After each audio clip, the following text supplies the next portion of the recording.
In this problem, we're given sine theta. Sine theta is 3/5, and theta is in quadrant 2. We're asked, what is sine 2 theta? For this problem, we use a identity that you can look up or you've memorized, which is sine of 2 theta is equal to 2 sine theta cosine theta.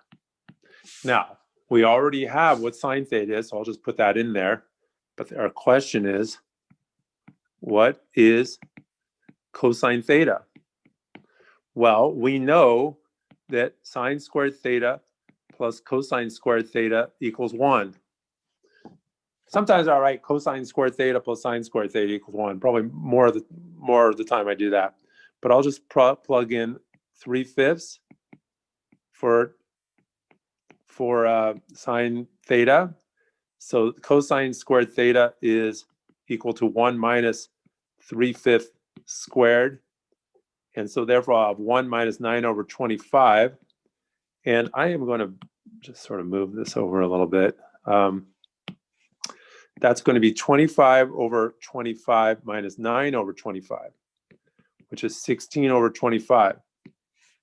So cosine squared theta is equal to 16 over 25. Let's think a little bit more about this, what's given. We're also given that the terminal side of theta lies in quadrant 2.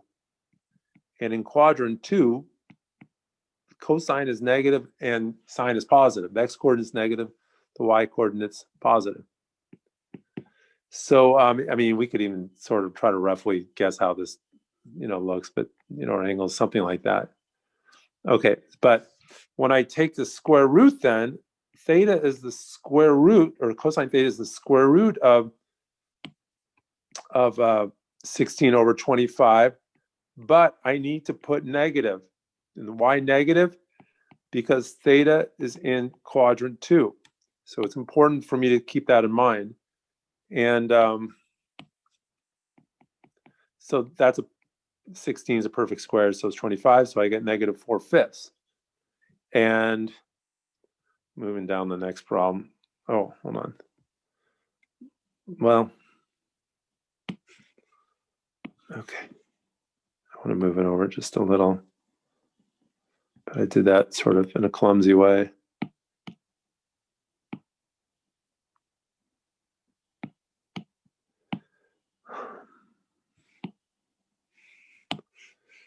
Okay. Creating more space here. All right.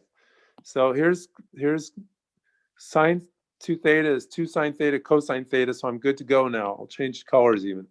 So I have all the information I needed. So I have sine 2 theta is equal to 2 sine theta. Sine theta is 3/5. Cosine theta is negative 4/5. See, so what I'm doing is I'm taking this information of sine theta is negative 3/5, cosine theta is negative 4/5, and I'm just dropping them in here. I just put them right in there, and then it's only up to me to get this wrong by multiplying wrong. So let me see how I can do that. 2 times 3 is 6, times 4 is 24. 5 times 5 is 25. I should have an answer if it's sine equal to something, that my output for sine has to be between negative 1 and 1, and that's the case here. So that's a little check to make sure that it's between negative 1 and 1, and that's the answer.